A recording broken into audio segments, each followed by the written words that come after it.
बच्चों नमस्ते, good morning, Shastri काल। कल हम लोगों ने बच्चे लोगों संज्ञा के बारे में चर्चा की थी और संज्ञा के व्यक्तिवाचक संज्ञा, जातिवाचक संज्ञा के बारे में विस्तार से बताया था। इन दोनों में क्या अंतर होता है, इनकी मूल प्रवृत्तियां कैसी होती हैं, इन सारों के बारे में आपने चर्चा की थी। अब हम संज्ञा की तीसरी संज्ञा के बारे में आज बात करेंगे।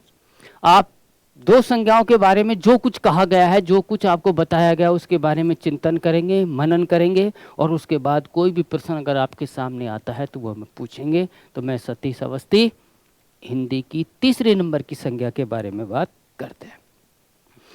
तीसरी नंबर की संज्ञा है आपकी बच्चे लोगों भाववाचक संज्ञा।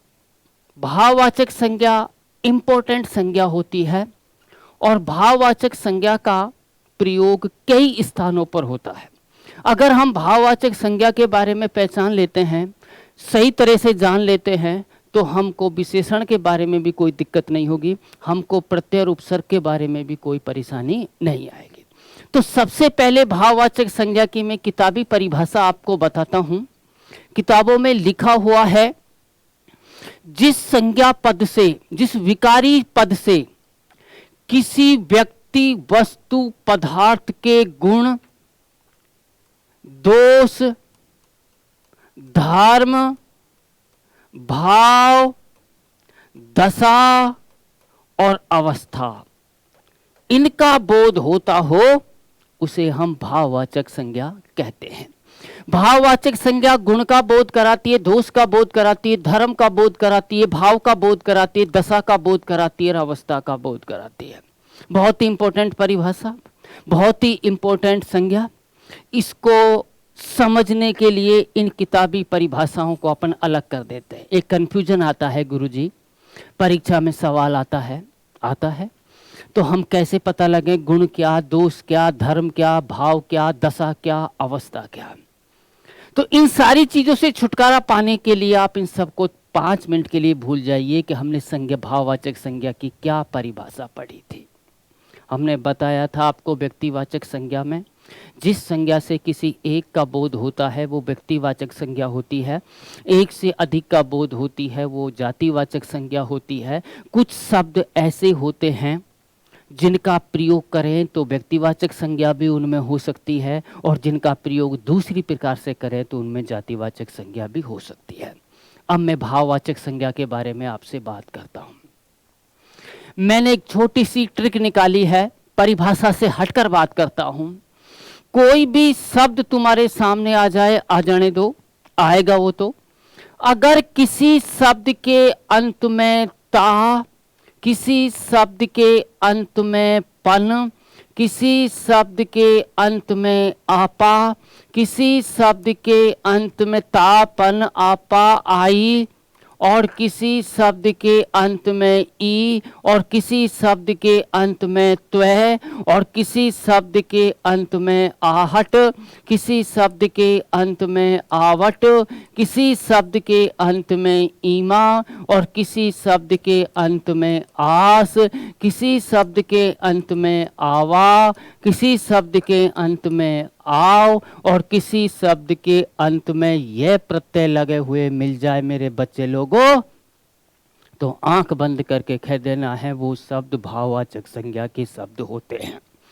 किसी शब्द के अंत में ता प्रत्यय, पन प्रत्यय, आपा प्रत्यय, आई प्रत्यय, ई प्रत्यय, त्वय प्रत्यय, आहट प्रत्यय, आवट प्रत्यय, ईमा प्रत्यय, आस प्रत्यय, आवा प्रत्यय, आव प्रत्यय और यह प्रत्यय लगे मिल जाएं, वो शब्द भाववाचक संज्ञा के शब्द होते हैं।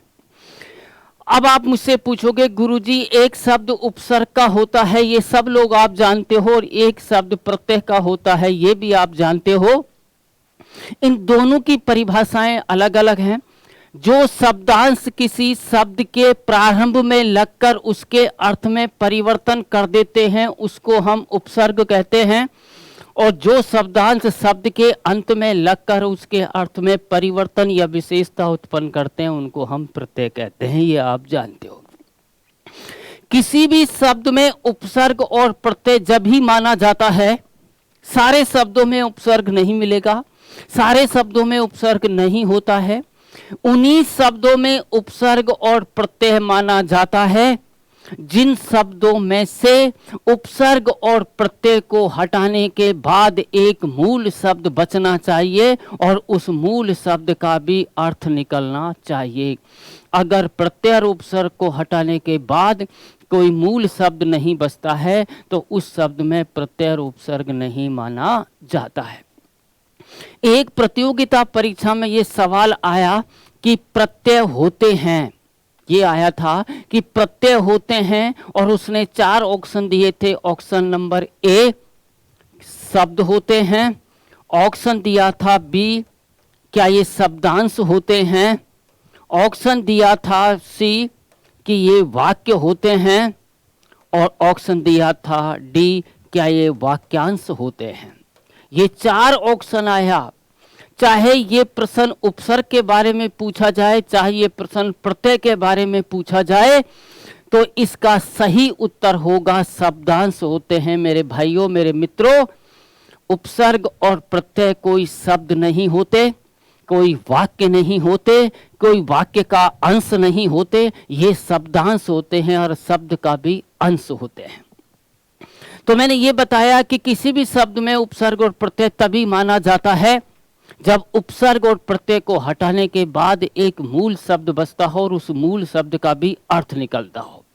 अब हम बताते हैं कैसे मूल शब्द का अर्थ निकलेगा और कैसे उस मूल शब्द में से प्रत्यय उपसर्ग हटेगा। मैंने एक शब्द लिखा था मेरे बच्चे लोगों माता, और मैंने एक शब्द लिखा था मेरे बच्चे लोगों पिता, और मैंने एक शब्द लिखा था मेरे बच्चे लोगों कुत्ता। कुत्ता। अब आप सभी लोग मुझसे ये कहोगे गुरुजी ये तीनों शब्दों के अंत में ता तो लगा हुआ है, क्या इनमें ता प्रत्यय है? तो मैं आपसे कहूंगा मेरे बच्चे लोगों, इनमें से ता प्रत्यय हटाने के बाद माँ बचता है, इसमें से ता हटाने के बाद पी बचता है, इसमें से ता हटाने के बाद कुत बचता है। इस माँ का कोई अर्थ नहीं है, इस पी का कोई अर्थ नहीं है, इस कुत का कोई अर्थ नहीं है। वो माँ होती है, वो ये होती है, वो पी होती है, वो ये होती है, जिसका मतलब होता है पीना। अर्थात इन शब्दों का कोई अर्थ नहीं है, इन शब्दों का कोई अर्थ नहीं है तो इन शब्दों में प्रत्यय नहीं है, इन शब्दों में प्रत्यय नहीं है तो इन शब्दों में भाववाचक संज्ञा भी नहीं है। जब इन शब्दों में भाववाचक संज्ञा नहीं है तो हमारा प्रश्न ये जाता है कि फिर इन शब्दों में संज्ञा कौन सी है। कल मैंने बताया था व्यक्तिवाचक संज्ञा जिससे एक का बोध होता हो, और व्यक्तिवाचक संज्ञा में किसी का व्यक्तिगत नाम दिया हुआ होता है और उससे एक का ही बोध होता है, और जातिवाचक संज्ञा में जातिगत नाम दिया हुआ होता है और उससे एक से अधिक का बोध होता है। माता कहें तो माता से एक से अधिक का बोध होता है, पिता से एक से अधिक का बोध होता है, कुत्ता से एक से अधिक का बोध होता है। ये जातिगत नाम है, इसलिए इन सब में जातिवाचक संज्ञा है। परंतु अगर मैं ये कहूं रमेश की माता तो व्यक्तिवाचक संज्ञा, मुकेश का पिता कहूं तो व्यक्तिवाचक संज्ञा, और अगर मैं कहूं मोती कुत्ता तो व्यक्तिवाचक संज्ञा, क्योंकि इसमें इसका व्यक्तिगत नाम जुड़ गया, इसलिए ये क्या हो गई व्यक्तिवाचक संज्ञा। ये बात खत्म आपकी। अब आता है कि गुरुजी आपने ये कहा था कि सारी बातों को भूलकर, सारी परिभाषाओं को किताब में क्या लिखा है क्या नहीं लिखा ये भूल करके हम एक बात पर विचार करते हैं कि जिन शब्दों के अंत में मैंने जो प्रत्यय लिखे थे, अगर ये प्रत्यय लगे हुए आ जाएं तो आंख बंद करके कह देंगे हम ये भाववाचक संज्ञा का शब्द है। तो पहला जो प्रत्यय बताया था, मैंने बताया था ता प्रत्यय। अब ता प्रत्यय के बारे में बात करते हैं। मैंने कहा मेरे बच्चों सुंदर प्लस ता, और मैंने कहा मधुर प्लस ता, और मैंने कहा था सफल प्लस ता, और मैंने कहा था विनम्र प्लस ता, और मैंने कहा था नम्र प्लस ता, मैंने कहा रम्य प्लस ता। सारे शब्दों में ता प्रत्यय लगा दिया। अब मैंने इसको कहा, इसका बनेगा सुंदरता, इसका बनेगा मधुरता, इसका बनेगा सफलता, और इसका बनेगा विनम्रता, और इसका बनेगा नम्रता, और इसका बनेगा रम्यता। ये मूल शब्द हैं सारे के सारे, और इन शब्दों में ता प्रत्यय तुमने लगा दिया तो बना शब्द सुंदरता, मधुरता, सफलता, विनम्रता, नम्रता और रम्यता। अर्थात मूल शब्द भी बच रहा है और ता प्रत्यय लगने के बाद शब्द भी बन रहा है। अर्थात इन सब में ता प्रत्यय है, और इन सब में ता प्रत्यय है तो इन सब में भाववाचक संज्ञा है। एक बात ये तो हो गई ता प्रत्यय की बात। अब बात करते हैं अगला प्रत्यय की बात। अगला प्रत्यय होता है पन प्रत्यय। पन में कहते हैं अपन बच्चा, और बच्चे में लगाया पन प्रत्यय। हम कहते हैं लड़का, और लड़का में लगाया पन प्रत्यय। हमने कहा पागल, और पागल में लगाया पन प्रत्यय। और हमने कहा था पराया, पराया में लगाया पन प्रत्यय। और अपने कहा था अपना, और अपना में लगाया हमने पन प्रत्यय।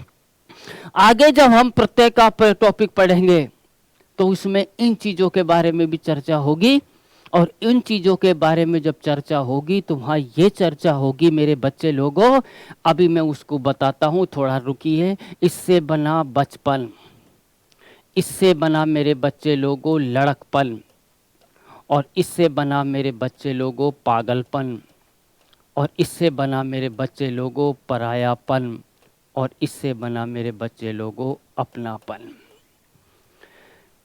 इसी टॉपिक को अगर यहाँ हम समझ रहे हैं तो सवाल ऐसे नहीं आएगा कि बच्चा में पन लगा तो क्या बना बचपन, ये सब जानते हैं। बचपन में कौन सी संज्ञा है ये आ सकता है, लड़कपन में कौन सी संज्ञा है, पागलपन में कौन सी संज्ञा है, परायापन में कौन सी संज्ञा है, और अपनापन में कौन सी संज्ञा है। पहला सवाल तो यही आ सकता है। दूसरा सवाल घुमा के देगा तो ये देगा कि आपको बता देगा कि ऐसा कौन सा शब्द है, ऐसा कौन सा शब्द है जो कृत प्रत्यय का उदाहरण है, या ऐसा कौन सा शब्द है जो तदित प्रत्यय का उदाहरण है।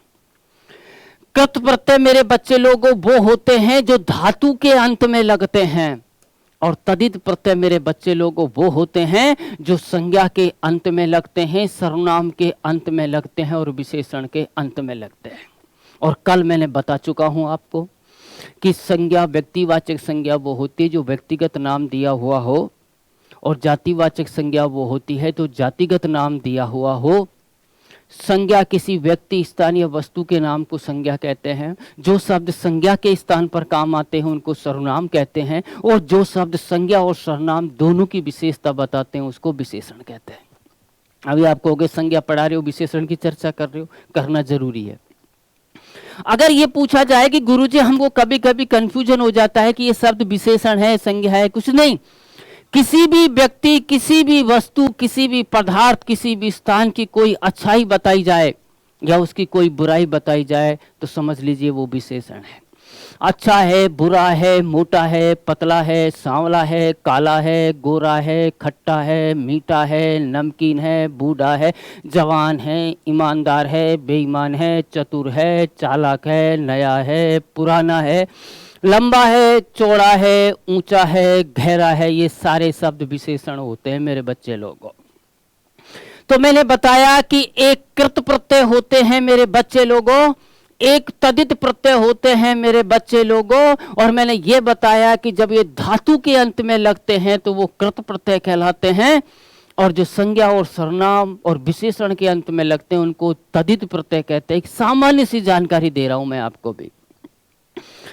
और कल मैंने बता दिया कि बच्चा शब्द से पूरी जाति का बोध हो रहा है, इसमें संज्ञा है, लड़का में संज्ञा है, पागल विशेषण है, पराया सर्वनाम है, अपना सर्वनाम है।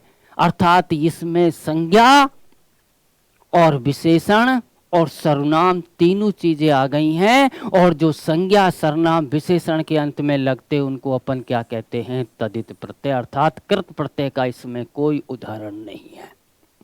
अब आप मुझे पूछोगे गुरुजी आपने बता दिया कि जो संज्ञा के अंत में लगते हैं या सर्वनाम के अंत में लगते हैं, जो विशेषण के अंत में लगते हैं वो तदित प्रत्यय कहलाते हैं, और धातु के अंत में लगते हैं वो कृत प्रत्यय कहलाते हैं।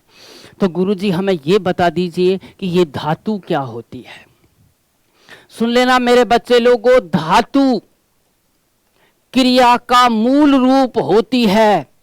धातु वो होती है जिससे क्रिया का निर्माण होता है, अर्थात धातु क्रिया को निर्मित करती है, अर्थात क्रिया का निर्माण धातु से होता है, और धातु क्रिया का जो मूल रूप होता है वो भी धातु होती है। एक प्रतियोगिता परीक्षा में ये सवाल आया था कि क्रिया का मूल रूप क्या होता है, क्रिया का निर्माण किससे होता है, तो इसका सटीक उत्तर है क्रिया का मूल रूप और क्रिया का निर्माण किससे होता है, धातु से। जब धातु में मेरे बच्चे लोगों हम ना लगा देते हैं, धातु प्लस ना बराबर क्या बन जाएगी, क्रिया। मैं बोला चल, मैं बोला पी, मैं बोला आ, मैं बोला जा, ये सब धातु हैं, और इसमें लगा दिया ना तो बनेगा चलना, इसमें लगा दिया पीना, इसमें लगा दिया आना, और इसमें लगा लिया जाना, तो ये क्या बन गई, क्रिया। तो इस धातु से किसका निर्माण होता है, क्रिया से। और अगर कोई धातु में प्रत्यय लगा हुआ है तो वो कौन सा प्रत्यय कहलाएगा, कृत प्रत्यय कहलाएगा। जैसे मैंने कहा लड़, लड़ धातु से बनती है लड़ना क्रिया, और लड़ में मैंने लगा दिया आई प्रत्यय, तो मेरे बच्चे लोगों शब्द बना था लड़ाई, और लड़ाई में कौन सा प्रत्यय है, लड़ाई में कृत प्रत्यय है। ये सामान्य सी जानकारी। अब बात करते पन प्रत्यय की, बात हो गई। ता प्रत्यय, पन प्रत्यय, और तीसरा आता है आपा प्रत्यय। तीसरा कौन सा आता है, आपा। बूढ़ा प्लस आपा बराबर बना आपका बुढ़ापा, और शब्द बना मोटा प्लस आपा बराबर मोटापा। अब एक चीज में आप मुझसे ऐसा मत होने की बात करेंगे कि गुरुजी आपने मोटापा लिखा है, हमने तो किताबों में मोटापा पढ़ा है। नहीं बच्चे लोगों, नहीं, मोटापा शब्द अशुद्ध है और मोटापा शब्द एकदम शुद्ध है। ये आपा प्रत्यय की बात हो गई। बूढ़ा मूल शब्द है, मोटा मूल शब्द है, आपा प्रत्यय लग गया बुढ़ापा, ये हो गया मोटापा। इसमें दोनों में आपा प्रत्यय है, और दोनों में आपा प्रत्यय है तो दोनों में भाववाचक संज्ञा है। ये बात क्लियर हुई। नंबर दूसरी बात, ता पन आपा और अगला प्रत्यय है आई प्रत्यय। मैंने शब्द लिखा था मेरे बच्चे लोगों अच्छा, मैंने शब्द लिखा था मेरे बच्चे लोगों बुरा, मैंने शब्द लिखा मेरे बच्चे लोगों भला, मेरा शब्द लिखा था चतुर, और मैंने शब्द लिखा था लड़, और मैंने शब्द लिखा था लिख। इन सब में मैंने आई प्रत्यय लगाया। आई प्रत्यय लगाया तो इससे बना आपका मेरे बच्चे लोगों अच्छाई, और इसमें जब मैंने आई प्रत्यय लगाया तो इससे बना मेरे बच्चे लोगों बुराई, और जब मैंने इसमें आई प्रत्यय लगाया मेरे बच्चे लोगों तो इसमें बना था भलाई, और जब इसमें मैंने आई प्रत्यय लगाया तो शब्द बना मेरे बच्चे लोगों चतुराई, और मैंने जब इसमें आई प्रत्यय लगाया मेरे बच्चे लोगों तो मैंने बनाया था लड़ाई, और जब मैंने इसमें आप आई प्रत्यय लगाया तो बना आपका लिखाई। अब हम समझ गए सारे कि गुरुजी आई प्रत्यय है, भाववाचक संज्ञा है। गुरुजी आई प्रत्यय है, भाववाचक संज्ञा है। गुरुजी आई प्रत्यय है, सब में भाववाचक संज्ञा है। अगर सवाल ये आता है कि इनमें कौन सी संज्ञा है तो भाववाचक संज्ञा। अब थोड़ा सा अगले बात की बात करें। एक ऑप्शन आपके सामने, बी ऑप्शन आपके सामने, सी है और डी है और ई है और एफ है। 6 ऑप्शन हैं। यूपीएससी 4 ऑप्शन देती है मेरे बच्चे लोगों, आरपीएससी 4 ऑप्शन देती है मेरे बच्चे लोगों, अधीनस्थ बोर्ड भी 4 ऑप्शन देता है और मैंने आपको ऑप्शन दिए 6। तो आप खुद निश्चित करिए कि बड़ा कौन, आरपीएससी बड़ी, अधीनस्थ बोर्ड बड़ा या मैं बड़ा? मैं ही बड़ा, मैंने 6 ऑप्शन दिए। अब इन 6 ऑप्शनों पे मैं आपको ये क्लियर करना चाहता हूँ, ये स्पष्ट करना चाहता हूँ कि अभी मैंने बताया 2 मिनट पहले कि एक कृत प्रत्यय होता है मेरे बच्चे लोगों, एक तदित प्रत्यय होता है मेरे बच्चे लोगों। और दोनों की परिभाषा में ये अंतर है कि जो कृत प्रत्यय होते हैं वो धातु के अंत में लगते हैं और जो तदित प्रत्यय होते हैं वो संज्ञा, सर्वनाम और विशेषण के अंत में लगते हैं। अब हमको ये देखना है कि किस शब्द में विशेषण में लगा है, किस संज्ञा में लगा है, कि धातु में लगा है। अच्छा विशेषण शब्द है मेरे बच्चे लोगों, इसलिए विशेषण शब्द में आई प्रत्यय लगा है तो ये तदित प्रत्यय है। बुरा विशेषण शब्द है मेरे बच्चे लोगों, ये भी तदित प्रत्यय है। और भला विशेषण शब्द है भाइयों, इसमें भी तदित प्रत्यय है। और चतुर भी विशेषण शब्द है, इसलिए इसमें भी तदित प्रत्यय है। ये चारों तदित प्रत्यय के उदाहरण हैं। लड़ से बनता है लड़ना, धातु क्रिया का मूल रूप होती है, धातु क्रिया का निर्माण करती है, धातु से क्रिया बनती है। लड़ से बनता है लड़ना और लिख से बनता है लिखना। अगर हम ये कह सकते हैं कि ये दोनों धातु है और इन धातु में आई प्रत्यय लगा हुआ है तो ये दोनों उदाहरण आपके सामने हैं, ये कृत प्रत्यय के उदाहरण हैं। पक्का? एक बात, ये आपकी बात क्लियर। अब ये मत समझना कि गुरुजी आप संज्ञा पढ़ा रहे हो, प्रत्यय की बात भी कर रहे हो। हाँ, प्रत्यय की बात करेंगे, जब प्रत्यय का टॉपिक आएगा तो हमारी सारी चीजें स्पष्ट हो जाएंगी और हमें कोई मुसीबत नहीं आएगी। ठीक है, मैंने ता प्रत्यय के बारे में बताया, मैंने पन प्रत्यय के बारे में बताया, मैंने आपा प्रत्यय के बारे में बताया, मैंने आई प्रत्यय के बारे में बताया। अब मैं ई प्रत्यय के बारे में आपसे बात करता हूं। पहला शब्द लिखा मैंने चोर, दूसरा शब्द लिखा था मैंने सफेद, तीसरा शब्द लिखा था मैंने नौकर और चौथा शब्द लिखा था मैंने गर्म। और इन सब में लगाया मैंने ई प्रत्यय, इन सब में लगाया मैंने ई प्रत्यय, इन सब में लगाया मैंने ई प्रत्यय और इन सब में लगाया मैंने ई प्रत्यय। चोर में ई प्रत्यय लगाया तो मेरे बच्चे लोगों बना चोरी, और सफेद में ई प्रत्यय लगाया तो मेरे बच्चे लोगों बना सफेदी, और नौकर में बनाया तो मेरे बच्चे लोगों बना नौकरी, और गरम में लगाया तो मेरे बच्चे लोगों बना गर्मी। इन सारे शब्दों में ई प्रत्यय लगा हुआ है और सारे शब्दों में ई प्रत्यय लगा हुआ है तो ये सारे शब्द भाववाचक संज्ञा के हैं। ये तो हो गए अपनी भाववाचक संज्ञा। मैंने इसको डाला ए पोर्शन, मैंने इसको डाला बी पोर्शन, और मैंने डाला सी पोर्शन, और मैंने डाला डी पोर्शन। फिर मेरा वही सवाल होगा आपसे, ये यहां संज्ञा के संदर्भ में सवाल आ जाएंगे, ये विशेषण के संदर्भ में सवाल आ जाएंगे, और ये प्रत्यय के संदर्भ में सवाल आ जाएंगे। तो आपसे मैं ये पूछना चाहता हूं, फिर बताना चाहता हूं आपको कि एक कृत प्रत्यय होता है और एक तदित प्रत्यय होता है। तो मुझे ये बता दीजिए कि इसमें कृत प्रत्यय कौन सा है और तदित प्रत्यय कौन सा है। तो अपन बात करते हैं चोर संज्ञा, सफेद विशेषण, नौकर संज्ञा, गरम विशेषण। अर्थात यहां पर संज्ञा और विशेषणों में लगा हुआ है, धातु है ही नहीं, और धातु है ही नहीं तो इसमें कोई भी कृत प्रत्यय नहीं है। सारे कैसे प्रत्यय हैं? तदित प्रत्यय है। पक्का?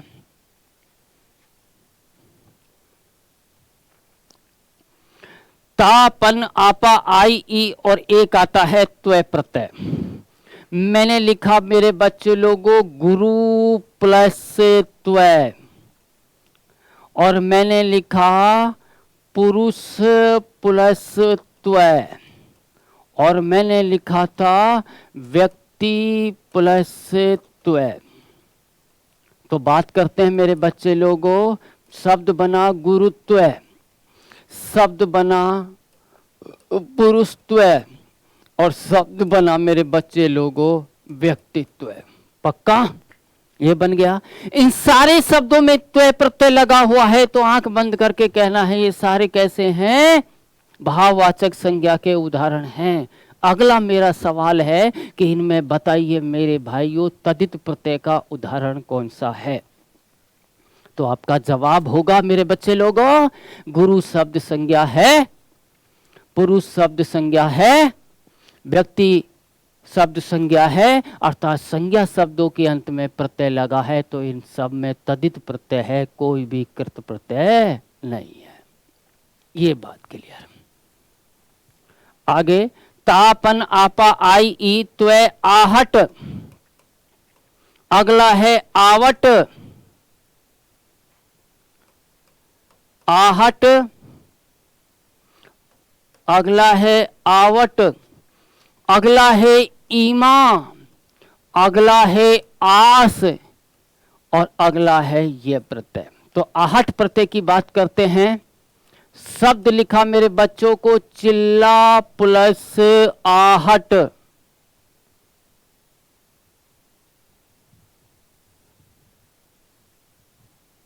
चिल्ला प्लस आहट, और घबरा प्लस आहट, चिल्ला प्लस आहट और घबरा प्लस आहट, इससे शब्द बना मेरे बच्चे लोगों चिल्लाहट, इससे शब्द बना मेरे बच्चे लोगों घबराहट। और अगला है चिकना प्लस आहट, इससे बना चिकनाहट। तो इन सब में, तीनों शब्दों में कौन सा प्रत्यय लगा हुआ है, आहट प्रत्यय लगा हुआ है। और आहट प्रत्यय लगा हुआ है, इसलिए इनमें कौन सी संज्ञा हो गई, भाववाचक संज्ञा। अब बात करते हैं मेरे बच्चे लोगों आवट प्रत्यय की। यह है आपका आवट प्रत्यय। मैंने कहा सज प्लस आवट, मैंने कहा मेरे बच्चे लोगों लिख प्लस आवट, मैंने कहा बन प्लस आवट, मैंने कहा थक प्लस आवट। तो सवाल बना है सजावट, शब्द बना है लिखावट, और शब्द बना है बनावट, और शब्द बना है थकावट। तो मेरे बच्चे लोगों इन चारों में आवट प्रत्यय है, और आवट प्रत्यय है तो इन शब्दों में कौन सी संज्ञा है, भाववाचक संज्ञा है। अगले प्रत्यय की बात करते हैं।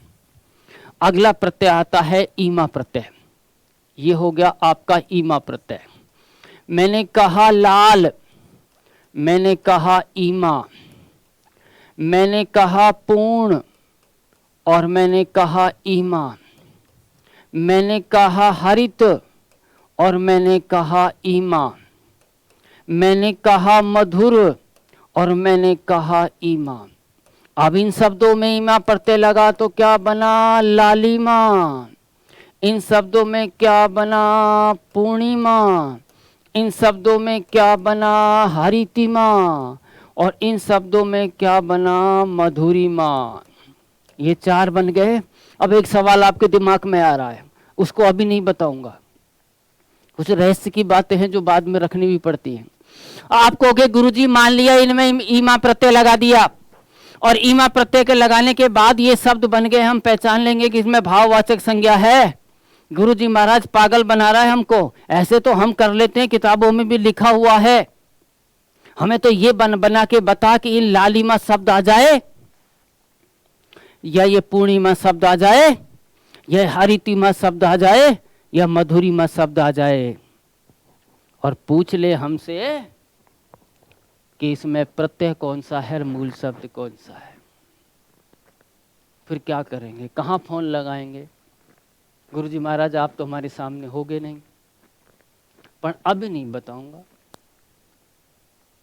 अभी नहीं बताऊंगा इसको मैं प्रत्यय के टॉपिक में बताऊंगा, ये भी काम आसान कर देंगे हम तो।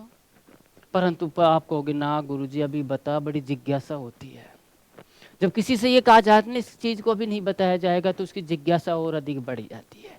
हम जिज्ञासा को आपकी को तोड़ेंगे नहीं।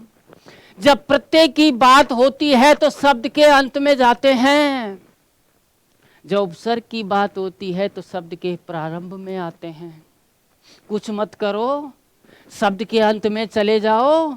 चले गए गुरुजी, शब्द के अंत में चले जाओ। चले गए गुरुजी, हमने लिखा लाली माँ। शब्द के अंत में चले जाओ और अंत के शब्द को उठा के चलते चलो, और जब भी स्वर आ जाए वहां रुक जाओ, वही आपका प्रत्यय होगा। हमने गुरुजी अंत का शब्द उठा लिया माँ, बोलो। उससे पहले फिर उसके आगे आए, क्या मिला पण को? ई। अरे क्या मिला? ई।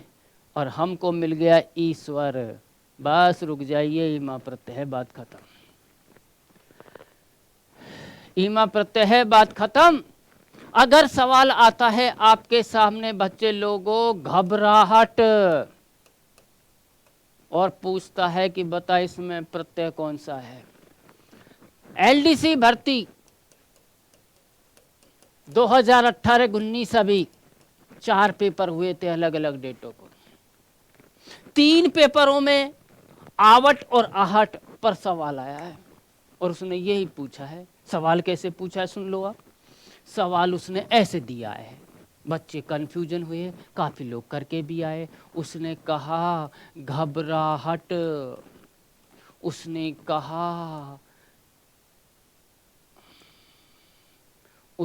कहा सजावट, उसने कहा लिखावट, उसने कहा थकावट। ये 4 शब्द दे दिए, ए बी सी और डी। घबराहट, सजावट, लिखावट और थकावट। और उसने ये पूछा था कि ऐसा कौन सा प्रत्यय है जिसमें आवट प्रत्यय नहीं, ऐसा कौन सा विकल्प है जिसमें आवट प्रत्यय नहीं लगा हुआ है। हमें कुछ नहीं करना, कुछ भी तो नहीं करना, दिमाग लगाना ही नहीं है। मैंने ही दिमाग नहीं लगाया तो आप क्यों लगाते हो। हम तो एक ही बात कहते हैं, शब्द के अंत में जाएंगे। भैया शब्द के अंत में गए, क्या वह है शब्द के अंत में? टय। अरे शब्द के अंत में क्या टय? उससे पहले क्या है, और उससे पहले क्या है? स्वर आ गया। स्वर आते ही हम रुक जाएंगे, आहट। यहां गए हम, शब्द के अंत में है टय, उसके बाद है वह, आ गया स्वर आ हम रुक गए। शब्द के अंत में क्या टय, उसके पहले क्या वह, फिर आ गया स्वर हम रुक जाएंगे। शब्द के अंत में टय, फिर आ गया आपका वह, फिर हम आ गया हम स्वर आते रुक जाएंगे। ये निकल कर सामने आया। अब वो सवाल क्या पूछता है दे दीजिए। अगर उसने सवाल ये पूछा कि किसमें आवट प्रत्यय नहीं है, तो इसमें आवट प्रत्यय नहीं है। अगर वो सवाल ये पूछता किसमें आहट प्रत्यय है, तो हमारा जवाब ये होता किसमें आहट प्रत्यय है। बाकी सब में आवट प्रत्यय आ रहा है। पक्का? चलो ठीक। सवाल हो गया ये। ईमा का हो गया। आस, मीठा प्लस आस बराबर मिठास, और बच्चे लोगों खट्टा प्लस आस बराबर खटास, और पी प्लस आस बराबर प्यास। अब मैं एक सवाल पूछना चाहूंगा आप लोगों को कि मीठा में आस लगाया मिठास हो गया, और खट्टा में आस लगाया खटास हो गया, पी में आस लगाया प्यास हो गया। अब मुझे ये बता दीजिए, ये ए ऑप्शन है, ये बी ऑप्शन है, ये सी ऑप्शन है, कौन सा कृत प्रत्यय है, कौन सा तदित प्रत्यय है। हम कह सकते हैं मीठा बोले तो विशेषण, हम कहते हैं खट्टा बोले तो विशेषण, और हम पी बोले तो धातु, और पी से बनता है पीना। इसलिए ये तो कृत प्रत्यय का उदाहरण है, और ये दोनों तदित प्रत्यय के उदाहरण हैं। ये बात खत्म। मैंने कहा ता पन आपा आई ई त्वे आहट आवट ईमा आस और ये प्रत्यय लगे हुए मिल जाएं तो वो शब्द भाववाचक संज्ञा के होते हैं। और मैंने सबके उदाहरण आपको देकर बता दिया, मैंने ये का उदाहरण आपको नहीं दिया।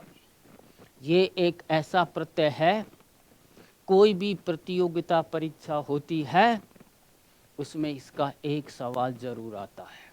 कौन सा आता ये तो नहीं कह सकते, पर इस पर एक सवाल जरूर आता है, चाहे वो भाववाचक संज्ञा के संदर्भ में आ जाए, चाहे वो विशेषण के संदर्भ में आ जाए, चाहे वो प्रत्यय के संदर्भ में आ जाए। एक प्रतियोगिता परीक्षा में एक सवाल आया था, मैं इसके बारे में बताऊंगा। अभी थोड़ा सा मैं अलग की बातें बता दूं।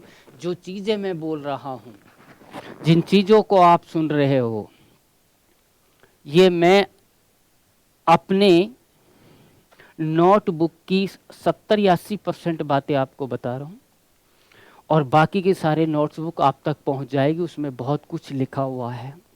बस आप तो ये ध्यान रखना, जहाँ जहाँ भी मैंने नोट लिखा है, जहाँ जहाँ भी मेड इन इंडिया लिखा हुआ है, उस लाइन को समझ लेना, पूरा समझ में आ जाएगा। और आपसे फिर एक बार विनती करता हूँ, मैं सत्यनारायण भगवान की किताब पढ़ने यहाँ नहीं आया हूँ। मेरे को तनिक भी आनंद नहीं आता, तनिक भी आनंद नहीं आता। जब तक बच्चे मुझसे सवाल जवाब नहीं करेंगे, मेरे को आनंद की अनुभूति नहीं होती है। और ये सुन लेना मेरे बच्चे लोगों, जब टीचर को आनंद की अनुभूति होती है तो वो अपनी आत्मा निकाल के रखता है, और जब छात्र को आनंद की अनुभूति होती है तो टीचर का सम्मान करता है। जब दोनों तरफ से आनंद की अनुभूति होती है तो फिर निर्वाण प्राप्त होता है। आप पढ़िए, एक दिन पढ़िए, 2 दिन पढ़िए, 4 दिन पढ़िए, कहीं भी मैंने बताया ना पर्टिकुलर कोई किताब का, कोई कुंजी का, कोई पासबुक का, कोई एमबीडी का मैं नाम नहीं लूँगा। कोई सी पढ़िए, आपकी आत्मा करे जो पढ़िए। कोई भी पेपर ले लीजिए आप, और मैंने पहले ही कहा है कि अगर 100% सवाल आ रहे हैं आपके सामने, 90 का एक झटके में बिना सोचे जवाब दे देते हो तो समझना ये मास्टर आपको सही दिशा में ले जा रहा है। टाइम पास करना नहीं, सही दिशा में। अभी मुझे 2-4 दिन लगेंगे मेरे बच्चे लोगों को, मैं उस रिदम में नहीं आया हूँ। अभी रिदम में आने में 2-4 मिनट लगेगी। मुझे दिखने चाहिए बच्चे, मुझे प्रश्न पूछने वाले बच्चे चाहिए। 2 दिन में, 5 दिन में इकट्ठे कर लीजिए प्रश्न को और हॉटलाइन पर हमसे बात करिए, हम आपके सारे सवालों का जवाब देंगे। ठीक है? ध्यान रखना एक चीज, ये चीज बताइए है, बड़ी कड़वे प्रवचन होते हैं। जब मैं ऐसी बात करता हूँ कि सवाल पूछना, तो कुछ विरोध करते हैं मेरा कि आप तो बच्चों को उत्साहित करते हैं, भड़काते हैं ना। कोई बात नहीं, आप सवाल पूछोगे तो ये कटु सत्य भी है मेरे भाइयों कि कहीं मैं अटकूंगा, पर मैं उस अटकने की चिंता नहीं करता। 100 प्रश्न पूछोगे, 95 का जवाब दूंगा तुरंत। इतना आत्मविश्वास है, इतनी हम मेहनत करते हैं। 5 सवाल, 4 सवाल, 3 सवाल, 2 सवाल अगर मैं अटक भी गया तो इसमें कोई शर्म की बात नहीं है। कल देंगे, परसों देंगे। अटकाना एक अलग चीज होती है। अटका तो अपन नरेंद्र मोदी को भी सकते हैं। नरेंद्र मोदी से को 1 सेकंड में अटका सकता हूं मैं और कह दूंगा तो देश का प्रधानमंत्री बता संविधान में कितने अनुच्छेद है, तो कहेगा 395 अनुच्छेद है। ठीक है, तेरी बात मान ली। 10 अनुच्छेद मुंह जवानी बोल के बता, नहीं बताएगा मेरी जिम्मेवारी है, और हम लोग 10 अनुच्छेद मुंह जवानी बता देंगे तो बड़ा कौन? अरे बड़ा कौन? बड़ा तो हम नहीं, वो ही है, पर हमने उसको अटका दिया ना। अटक कोई भी सकता है, जिससे पूछेंगे वही अटकेंगे। अपने अटकाने की कोई चिंता नहीं है। आप और हमारा तालमेल होना चाहिए, सामंजस्य होनी, अटकाना उटकू नहीं तो चलती रहेगी। ठीक है, अगली बात करते हैं। मैंने ये प्रत्यय के बारे में आपसे बात करी थी, इस पर सवाल आएगा, 100% आएगा। आप कहीं भी इसमें मना नहीं कर सकते, परंतु मैं ये गारंटी नहीं दे सकता कि ये संज्ञा के संदर्भ में आएगा, विशेषण के संदर्भ में आएगा, या प्रत्यय के संदर्भ में आएगा। किसी भी संदर्भ में आए, इसका उत्तर हमको, इसकी समझदारी होनी चाहिए, कुछ नहीं। कोई आपसे ये कहना चाहता है कि किसी शब्द में ये प्रत्यय जोड़ना है आपको, तो मेरी एक बात ध्यान रखना और एक बात और सुन लेना। आजकल परीक्षा में संधि 50 साल पहले की बात हो गई। एक सवाल आते हैं, लोग संधि को 50 दिन पढ़ाते हैं, 30 दिन पढ़ाते हैं। समास 50 साल पहले की बात हो गई, इन पर सवाल नहीं आते। हम इनको ही ज्यादा पढ़ते हैं, इन पर सवाल एक एक आते हैं, जो ऐसा आता है जिसको सब कर देते हैं, या ऐसा है जिसको कोई भी नहीं करता है। लोग संधि 20-20, 30 दिन में पढ़ाते हैं, मैं संधि 3 दिन में पढ़ाता हूँ बस। सवाल आएगा, जो 100 दिन में पढ़े उनका सही होगा तो आपका भी 100% सही होगा, और अगर उनका ही गलत हुआ तो आपका भी गलत हो सकता है। तो बात यह है कि एक टॉपिक आता है कि पर्यायवाची शब्द, एक टॉपिक आता है शब्द शुद्धि, एक टॉपिक आता है वाक्य शुद्धि।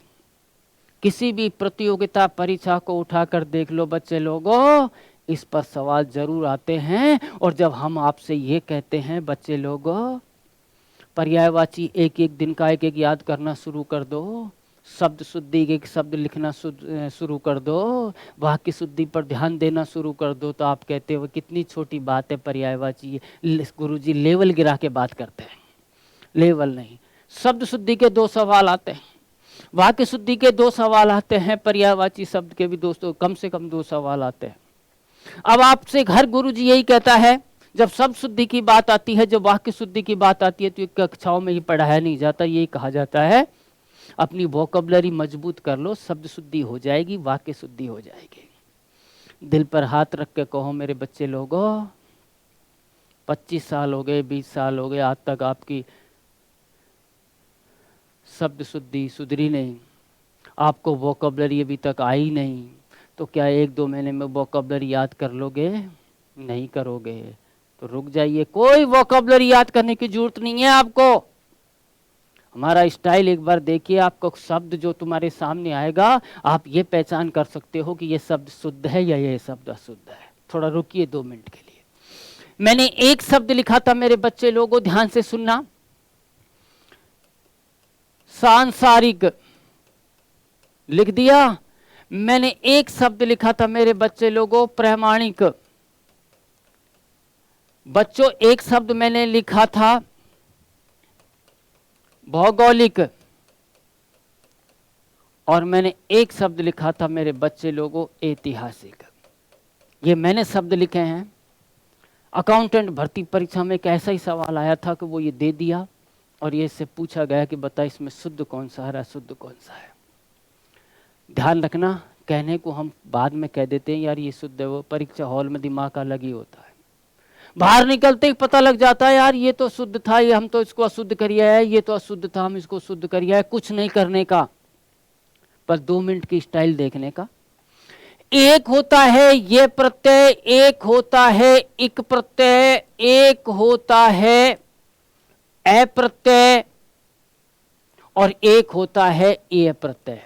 ये 4 प्रत्यय होते हैं, इन पर सवाल आते हैं। बाकी प्रत्यय तो ऐसे होते हैं बच्चे खुद जानते हैं और हमको पढ़ाते हैं, क्लास में ज्यादा उनको पढ़ाते हैं।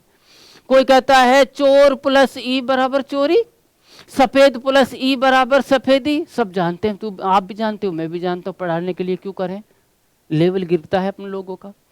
तो ये सारे शब्द हैं, ये 4 प्रत्यय में एक ही लाइन बोलूंगा, ध्यान रखना मेरे बच्चे लोगों।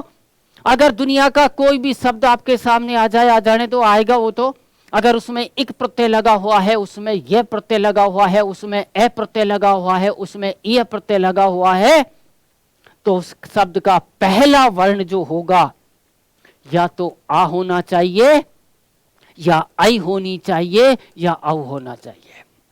अगर आ है, अगर आई है, अगर औ है, तो वो शब्द शुद्ध है। अगर इसमें से तीनों में से कोई सी नहीं है तो वो शब्द अशुद्ध है। एक प्रत्यय लगा हुआ है, एक प्रत्यय लगा हुआ है, एक प्रत्यय लगा हुआ है, और एक प्रत्यय लगा हुआ है मेरे बच्चे लोगों। पहला है आ, सही है। दूसरा है ए, गलत है। हमने कहा था कि आ होना चाहिए, या आई होनी चाहिए, या औ होना चाहिए। यहां मिला आपको औ और यहां मिला आपको आई, अर्थात ये भी सही है, ये भी सही है, ये भी सही है, और ये गलत है। बात खत्म। पक्का? ये बात, ये थोड़ी सी, ये बाद में विस्तार से और बताएंगे जब प्रत्यय का टॉपिक आएगा। जब आपको कोई आपको वोकैबुलरी मजबूत करने की कोई जरूरत नहीं है। अब बात करते हैं यह प्रत्यय की।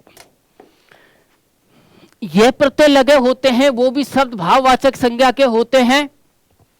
परंतु किसी भी शब्द में यह प्रत्यय लगाना हो तो आपको निम्न बातों का ध्यान करना पड़ेगा। नंबर एक बात, मेरी बात थोड़ा सुनना, बताना जरूरी है, जब भी समझ में आएगा। आप ये मत कह देना संज्ञा के साथ साथ प्रत्यय पढ़ा रहा है, प्रत्यय नहीं पढ़ा रहा हूं मैं, संज्ञा पढ़ा रहा हूं। नंबर एक बात, अगर मूल शब्द के प्रथम वर्ण में, मैं प्रथम वर्ण की बात करता हूं, मूल शब्द का प्रथम वर्ण अगर ए की ध्वनि दे रहा है तो उसे आ में बदलना है आपको। नंबर एक बात, जब यह प्रत्यय लगाना हो।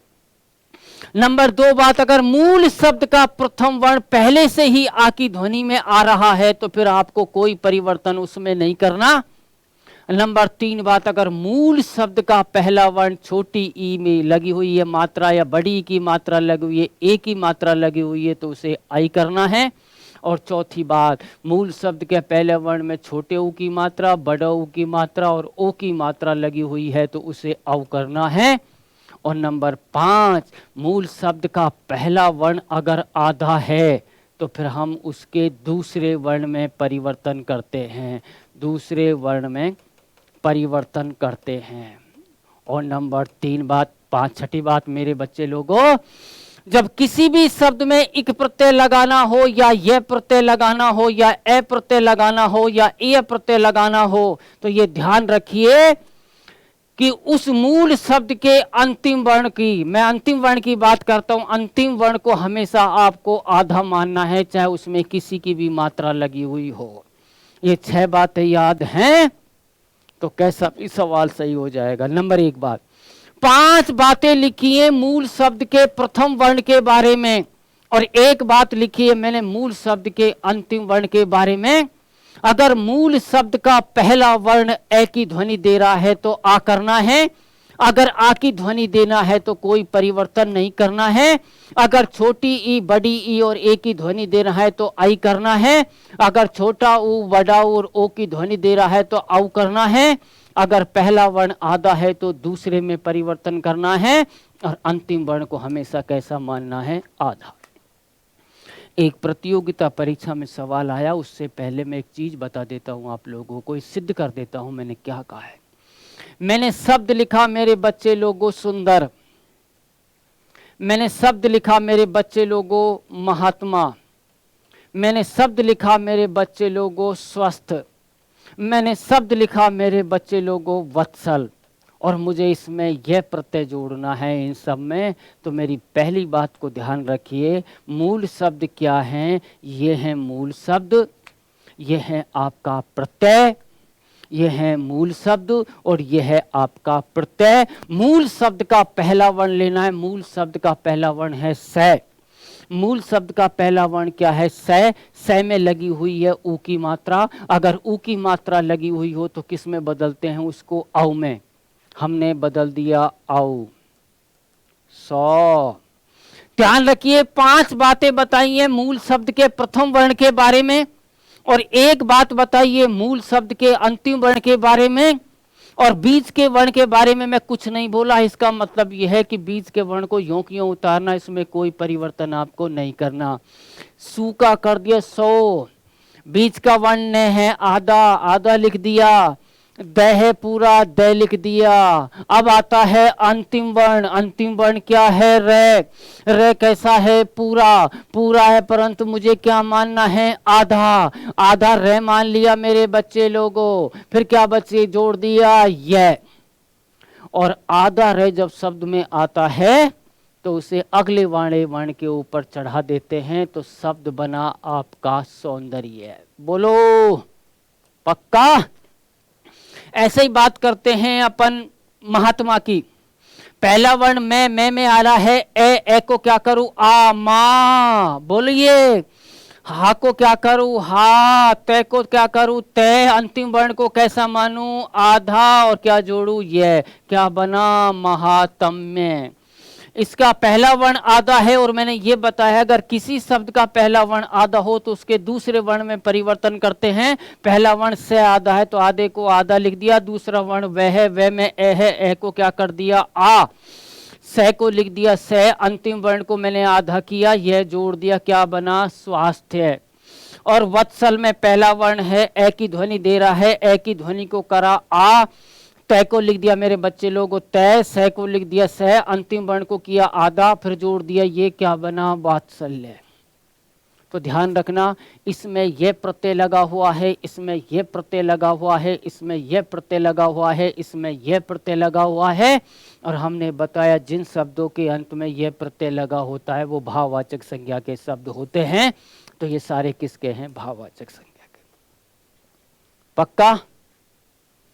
एक चीज तो ये क्लियर हो गई। अब बात करते हैं, अपन भाववाचक संज्ञा की बात कर ली कि जिन शब्दों के अंत में ता, पन, आपा, आई, ई, त्वय, आहट, आवट, ईमा, आस और ये प्रत्यय लगे होते हैं वो भाववाचक संज्ञा के भी होते हैं। परंतु फिर भी बात पूरी नहीं हुई। ये 70% काम हो गया आपका, 30% और बच रहा है। ध्यान रखना, मेरी एक लाइन उसको समझना। भाववाचक संज्ञाएं अस्पर्शी होती हैं, परंतु वे अनुभवजन्य होती हैं। बोलिए, ये लाइन को पढ़ना है आपको, मैं क्या लिख रहा हूं इसको समझना है।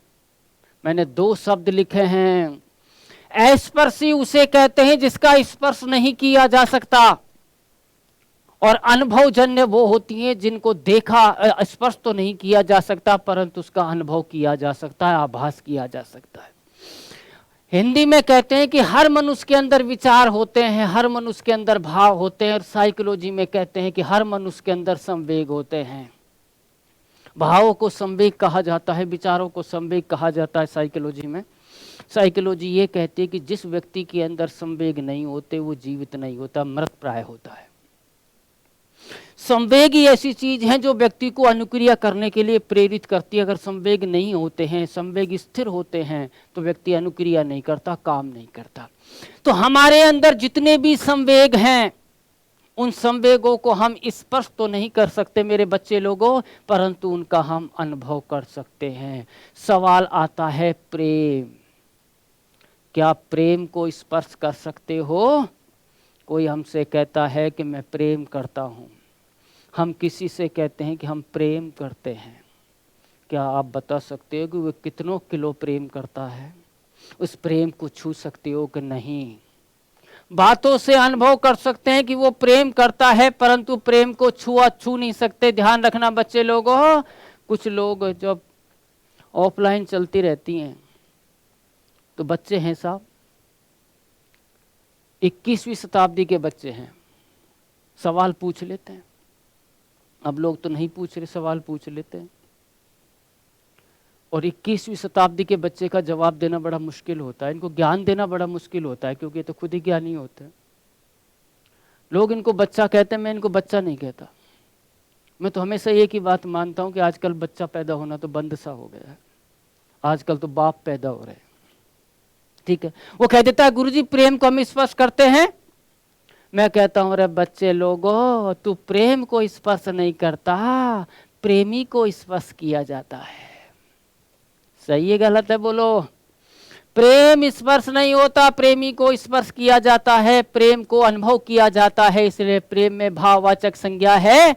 ऐसे भाव हमारे अंदर जिनको हम स्पर्श नहीं कर सकते, अनुभव कर सकते हैं, उनमें भाववाचक संज्ञा होती है। मैं कह दूं प्रेम, मैं कह दूं प्यार, मैं कह दूं क्रोध, मैं कह दूं घृणा, मैं कह दूं ईर्ष्या, मैं कह दूं दया, मैं कह दूं सत्य, मैं कह दूं सुख, मैं कह दूं दुख,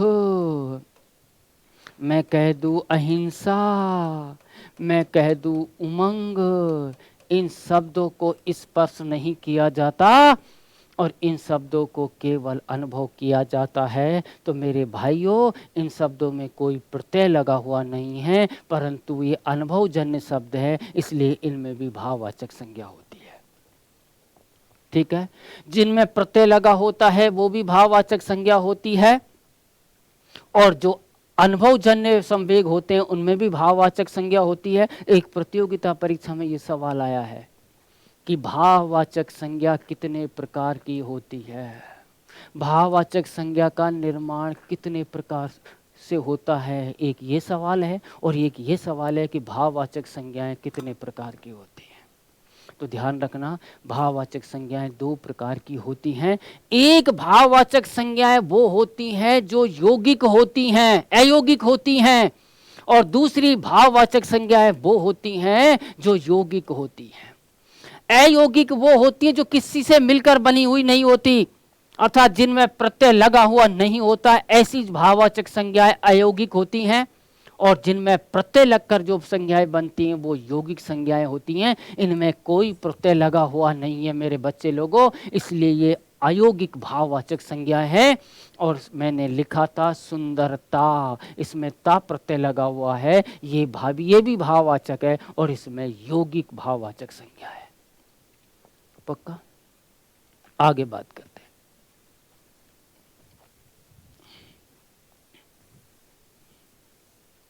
अब एक सवाल आया था परीक्षा में, सवाल लिखा था मेरे बच्चे लोगों अच्छा, सवाल लिखा था मेरे बच्चे लोगों अच्छाई, और सवाल लिखा था मेरे बच्चे लोगों अच्छाइयाँ।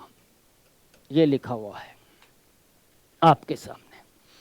सवाल लिखा है अच्छा, सवाल लिखा है अच्छाई, सवाल लिखे अच्छाइयाँ। मैं आपको फिर बता देता हूँ कि जिन शब्दों के अंत में ता आता है, पन आता है, आपा आता है, आई आता है, ई आता है, त्वे आता है, आहट आता है, आवट आता है, ईमा आता है, आस आता है, और ये प्रत्यय आते हैं वो भाववाचक संज्ञा के होते हैं।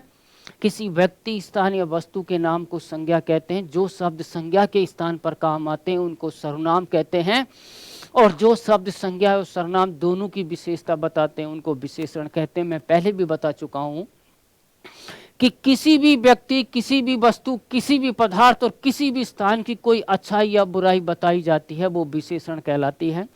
अच्छा है, बुरा है, मोटा है, पतला है, सांवला है, काला है, गोरा है, चतुर है, चालाक है, ईमानदार है, बेईमान है, खट्टा है, मीठा है, नमकीन है, कसेला है, लंबा है, चौड़ा है, गहरा है, ऊंचा है, नीचा है, नया, पुराना है। ये सारे शब्द क्या होते हैं? विशेषण होते हैं।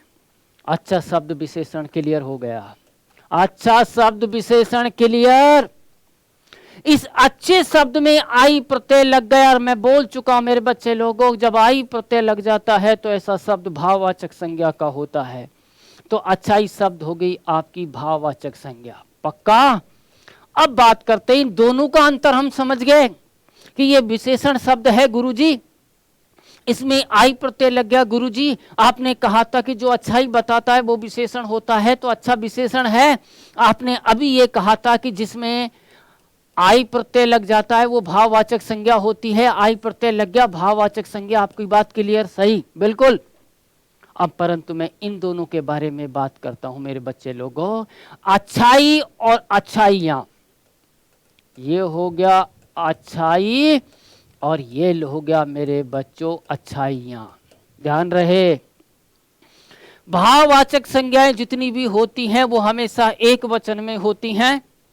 भाववाचक संज्ञाएं हमेशा एक वचन में प्रयुक्त होती हैं। अगर भाववाचक संज्ञाओं का बहुवचन बना दिया जाए, अगर भाववाचक संज्ञाओं का बहुवचन बना दिया जाए तो फिर उनमें जातिवाचक संज्ञा हो जाती है।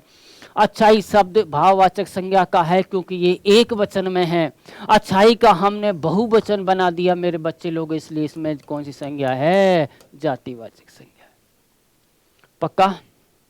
अरे बोलो, ये क्लियर। एक सवाल और, तो नोट आया हमारे सामने कि भाववाचक संज्ञाएं एक वचन में होती है। अगर एक वचन से उनको बहुवचन बना दिया जाए तो उनमें कौन सी संज्ञा हो जाएगी? जातिवाचक। मैंने एक शब्द लिखा था ईर्ष्या। मुझे ये बता के बताओ मेरे बच्चे लोगों कि इसमें संज्ञा कौन सी है? मुझे ये बताना इनमें संज्ञा कौन सी है। आप कहोगे गुरुजी आपने अभी लिखाया था कि हमारे अंदर जो संवेग होते हैं, क्रोध है, प्रेम है, ईर्ष्या है, घृणा है, सुख है, दुख है, दया है, उमंग है, सत्य है, अहिंसा है, ये सारे हमारे अंदर संवेग हैं और संवेगों में भाववाचक संज्ञा होती है। गुरुजी ईर्ष्या संवेग है, संवेग है तो इसमें भाववाचक संज्ञा है। क्लियर? परंतु अगर परीक्षा में ये आ जाए मेरे बच्चे लोगों ईर्ष्याएं, ध्यान रहे, ईर्ष्या एक वचन है, एक वचन है इसलिए भाववाचक संज्ञा है। ईर्ष्या का बहुवचन ईर्ष्याएं हैं, ये बहुवचन है इसलिए बहुवचन होते ही कौन सी हो जाती है, जातिवाचक संज्ञा। पक्का? ये बात आपके सामने क्लियर हो गई। ये व्यक्तिवाचक है और ये ये भाववाचक है, ये जातिवाचक है। नोट ध्यान रहे, जिन शब्दों के अंत में निम्न प्रत्यय जो मैंने लिखा है वो लगे हुए आ जाएं तो वो शब्द भाववाचक संज्ञा के होते हैं। और दूसरी परिभाषा मैंने ये लिखा है कि जो भाववाचक संज्ञा के जो संवेग होते हैं, भाववाचक संज्ञा के जो शब्द होते हैं वो अस्पर्शी होते हैं परंतु अनुभवजन्य होते हैं। अगर उनको स्पर्श नहीं किया जा सकता, केवल उनको अनुभव किया जा सकता है, अगर ऐसे भाव भी आ जाएं तो उनमें भी भाववाचक संज्ञा होती है। और नंबर दूसरी मैंने एक बात और बताई थी मेरे बच्चे लोगों कि भाववाचक संज्ञाएं हमेशा एक वचन में होती हैं, अगर उनका बहुवचन बना दिया जाए तो फिर उनमें कौन सी संज्ञा हो जाएगी, जातिवाचक संज्ञा। और भाववाचक संज्ञा अयौगिक भी होती है और भाववाचक संज्ञा यौगिक भी होती है। अयौगिक वो होती है जिन भाववाचक संज्ञाओं का निर्माण बिना किसी की सहायता से होता है, अर्थात जिन भाववाचक संज्ञा शब्दों के अंत में प्रत्यय नहीं लगा होता है वो संज्ञाएं अयौगिक होती हैं। और जिन भाववाचक संज्ञाओं का निर्माण प्रत्यय से होता है उनमें कौन सी होती है, यौगिक भाववाचक संज्ञा। ये संज्ञा का टॉपिक। अब एक सवाल आता है प्रतियोगिता परीक्षा, ये सवाल आया हुआ है कि भाववाचक संज्ञा का जो निर्माण होता है वो कितने प्रकार से होता है। तो ध्यान रहे, भाववाचक संज्ञा का हमको निर्माण करना है तो भाववाचक संज्ञा का निर्माण हम 5 प्रकार से करते हैं। भाववाचक संज्ञा का निर्माण कितने प्रकार से करते हैं, 5 प्रकार से। नंबर 1 बड़े बच्चे लोगों कि जातिवाचक संज्ञा से भी भाववाचक संज्ञा का निर्माण होता है, जातिवाचक से। नंबर 2 मेरे बच्चे लोगों, सर्वनाम से भी भाववाचक संज्ञा का निर्माण होता है। नंबर 3 मेरे बच्चे लोगों, विशेषण से भी भाववाचक संज्ञा का निर्माण होता है। और नंबर 4 मेरे भाइयों, क्रिया से भी भाववाचक संज्ञा का निर्माण होता है। और नंबर 5 अव्यय से भी भाववाचक संज्ञा का निर्माण होता है। पहला सवाल, अगर कोई हमसे पूछे घर जाते समय, घर पर पूछे, बाहर पूछे, यार पूछे, दोस्त पूछे, मित्र पूछे, मंडली पूछे कि भैया तू व्यक्तिवाचक संज्ञा पढ़ के आया, जातिवाचक संज्ञा पढ़ के आया, भाववाचक संज्ञा पढ़ के आया, हमें तो ये तो बता दे कि भाववाचक संज्ञा का निर्माण कितने प्रकार से होता है, तो आपका उत्तर होगा 5 प्रकार से। अभी हम इसको क्लियर करेंगे, पर अभी एक उत्तर तो ये है कि 5 प्रकार से होता है। अब जातिवाचक के बारे में आप जानते हो मेरे बच्चे लोगों, आप सर्वनाम के बारे में जानते हो कि जो संज्ञा के स्थान पर काम आते हैं, I, my, me, we, our, us, you, your, you, he, she, it English में पढ़ा है। मैं, मुझे, मेरा, हम, हमें, हमारा, तू, तुम, तुम्हें, तुम्हारा, आप, आपका, और वह, वे, उसका, उसकी, ये सब विशेषण, ये सर्वनाम होते हैं। विशेषण वो होते हैं जो संज्ञा सर्वनाम की विशेषता बताते हैं। और क्रिया वो होती हैं जिस शब्द से किसी कार्य का करना या होना जाना जाए उसे हम क्या कहते हैं, क्रिया। आना है, जाना है, खाना है, पीना है, उठना है, बैठना है, हंसना है, रोना है, लड़ना है, झगड़ना है, कूदना है, फांदना है, ये सारी क्या होती हैं, क्रियाएं होती हैं। इन चारों के बारे में आप जानते हो मेरे बच्चे लोगों, परंतु इसके बारे में आप नहीं जानते। इसके बारे में मैं ये बता देता हूं कि जब सबसे पहली बात करेंगे, बाद में बात करेंगे ये चीज क्या है कि आगे आएंगी अव्यय क्या होते हैं, तो मैं सबसे पहले बात करता हूं शब्द की, सामान्य जानकारी देता हूं जिससे आपको कंफ्यूज ना हो कि यार ये क्या क्या तो लिखा दिया, अब हम तो अव्यय ही नहीं जानते, तो अव्यय से भाववाचक संज्ञा कैसे बनाएं, हम तो क्रिया ही नहीं जानते, क्रिया से भाववाचक संज्ञा कैसे बनाएं, सर्वनाम नहीं जानते, सर्वनाम से भाववाचक संज्ञा कैसे बनाएं। रूप परिवर्तन के आधार पर हमारे व्याकरणाचार्यों ने शब्द के 2 प्रकार माने हैं मेरे बच्चे लोगों। एक शब्द का होता है विकारी रूप, और एक शब्द का होता है अविकारी रूप। अविकारी का ही दूसरा नाम मेरे बच्चे लोगों होता है अव्यय। रूप परिवर्तन के आधार पर शब्द कितने प्रकार के? दो प्रकार के, एक होता है विकारी और एक होता है अविकारी। विकारी शब्द वो शब्द होते हैं जो लिंग, वचन और काल के अनुसार अपना रूप बदल लेते हैं। अर्थात स्त्रीलिंग के साथ आएंगे तो उनका रूप अलग होगा, पुल्लिंग के साथ आएंगे तो उनका रूप अलग होगा, एक वचन के साथ आएंगे तो उनका रूप अलग होगा, और बहुवचन के साथ आएगा तो उनका रूप अलग होगा। अर्थात जो शब्द लिंग, वचन और काल के अनुसार अपना रूप बदल लेते हैं उनको हम विकारी शब्द कहते हैं। परंतु कुछ शब्द ऐसे होते हैं, चाहे कोई भी लिंग आ जाए, चाहे कोई भी वचन आ जाए, चाहे कोई भी काल आ जाए, वो अपना रूप नहीं बदलते। जो अपना रूप नहीं बदलते उनको कहते हैं अविकारी, और अविकारी का दूसरा नाम है अव्यय। क्लियर? अब मैं ये सिद्ध करके बताऊंगा कि भाववाचक संज्ञा का निर्माण 5 प्रकार से होता है। और इस आपने मान लिया। एक गणित का मास्टर आया था क्लास में पढ़ाने के लिए, तो उसने कहा बच्चों मान लो तुम्हारे पास 15 लड्डू हैं। एक छोरा खड़ा होकर बोला जब है ही नहीं तो कैसे मान ले? मास्टर ने कहा मान लो, गणित में माना जाता है, मैं कह रहा हूं तुम मान लो। तो बच्चे ने कहा ठीक है गुरुजी आप कह रहे हो तो मान लेते हैं। 15 लड्डू आपके पास हैं और 5 लड्डू तुमने खा लिए, तो बताओ कितने बचे? एक बच्चे ने हाथ खड़ा करा, खड़ा हो गया, गुरुजी 20 बचे। गणित के मास्टर ने कहा कि भाई ये कौन सा गणित है तेरा? 15 लड्डू थे, 5 तेने खा लिए, फिर 20 कैसे बच जाएंगे? तो बच्चे ने जवाब दिया कि गणित में तेरी मानी जाएगी क्या, हमारी भी मान ले भाई। तो ऐसे ये बच्चों ने कहा मान ली मेरी बात, 5 होते हैं, पर सिद्ध करके बताऊंगा जब ही तो मानेंगे कि भाई हाँ सही बताया। जातिवाचक संज्ञा से भाववाचक संज्ञा का निर्माण होता है, सर्वनाम से भाववाचक संज्ञा का निर्माण होता है, विशेषण से होता है, क्रिया से होता है, अव्यय से होता है।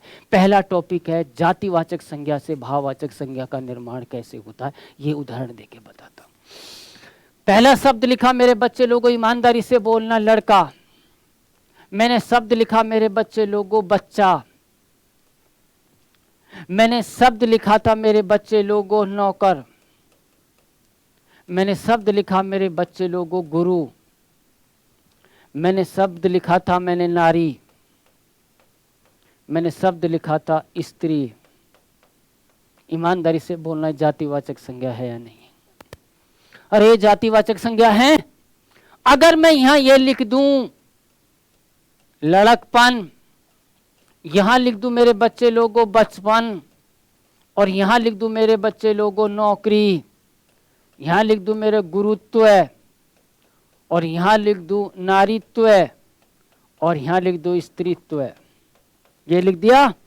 और अभी मैंने कुछ समय पहले ये बताया था कि जिन शब्दों के अंत में ता, पन, आपा, आई, ई, त्वे, आहट, आवट, ईमा, आस और ई प्रत्यय लगे होते हैं वो शब्द भाववाचक के होते हैं।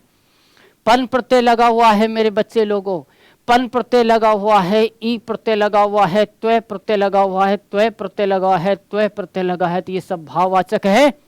इन सारी भाववाचक संज्ञाओं का निर्माण किससे हुआ है? जातिवाचक संज्ञा से हुआ है। तो ये बात क्लियर हो गई, जातिवाचक संज्ञा से भी भाववाचक संज्ञा का निर्माण हो सकता है। पहला पॉइंट। दूसरी बात करते हैं मेरे बच्चे लोगों की, सर्वनाम से भी भाववाचक संज्ञा का निर्माण होता है। मैंने कहा तेरा, मैंने कहा मेरा, मैंने कहा अपना, और मैंने कहा पराया। सर्वनाम है, ये सब सर्वनाम है। अगर मैं ये कह दूं मेरे बच्चे लोगों कि तेरापन, मैं कह दूं मेरे बच्चे लोगों मेरापन, मैं कह दूं बच्चे लोगों अपनापन, और मैं कह दूं मेरे बच्चे लोगों परायापन। लगा हुआ है पन प्रत्यय, लगा हुआ है पन प्रत्यय, लगा हुआ है पन प्रत्यय, लगा हुआ है पन प्रत्यय, भाववाचक संज्ञा है। इन भाववाचक संज्ञाओं का निर्माण सर्वनाम से हुआ है, तो ये सिद्ध हो गया सर्वनाम से भी भाववाचक संज्ञाओं का निर्माण होता है। पक्का? अगली बात करते हैं मेरे बच्चे लोगों कि विशेषण से भाववाचक संज्ञा का निर्माण कैसे होता है। दूसरी बात मैंने बताया बच्चे लोगों अभी अच्छा शब्द विशेषण है, मैंने बताया लाल शब्द विशेषण है, मैंने बताया बच्चे लोगों बुरा शब्द विशेषण है, मैंने बताया चतुर शब्द विशेषण है, मैंने आई प्रत्यय लगाया बना मेरे बच्चे लोगों अच्छाई, मैंने लाल से कहा लालिमा ईमा प्रत्यय लगाया, मैंने बुरा से कहा बुराई और मैंने चतुर से कहा मेरे बच्चे लोगों चतुराई। तो इसमें लगा आई प्रत्यय, इसमें लगा ईमा प्रत्यय, इसमें लगा आई प्रत्यय, इसमें लगा आई प्रत्यय, ये भाववाचक संज्ञा है। इन भाववाचक संज्ञाओं का निर्माण किससे हुआ है? विशेषण से। तो ये सिद्ध हो गया विशेषण से भी भाववाचक संज्ञाओं का निर्माण हो सकता है। 3 पॉइंट। चौथी पॉइंट होती है क्रिया। क्रिया से मैंने कहा लड़, मैंने कहा पढ़, मैंने कहा लिख और मैंने कहा चिल्ला। क्रियाएं हैं, धातु हैं। अरे धातु से ही तो क्रिया बनती है, इससे वरना लड़ना, पढ़ना, लिखना, चिल्लाना। अब इसमें आई प्रत्यय लगाया तो बना मेरे बच्चे लोगों लड़ाई। मैंने कहा बच्चे लोगों पढ़ाई, मैंने कहा बच्चे लोगों लिखाई और मैंने कहा बच्चे लोगों चिल्लाहट।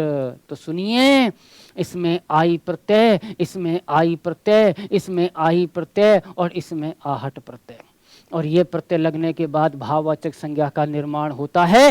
अर्थात ये भाववाचक संज्ञा हैं और इन भाववाचक संज्ञाओं का निर्माण किससे हुआ है? धातु से हुआ है, क्रिया से हुआ है। इसलिए ये भी सिद्ध हो गया कि क्रिया से भी भाववाचक संज्ञा का निर्माण होता है।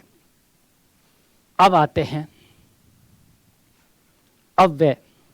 मैंने कहा बाहर, मैंने कहा भीतर, मैंने कहा जल्दी,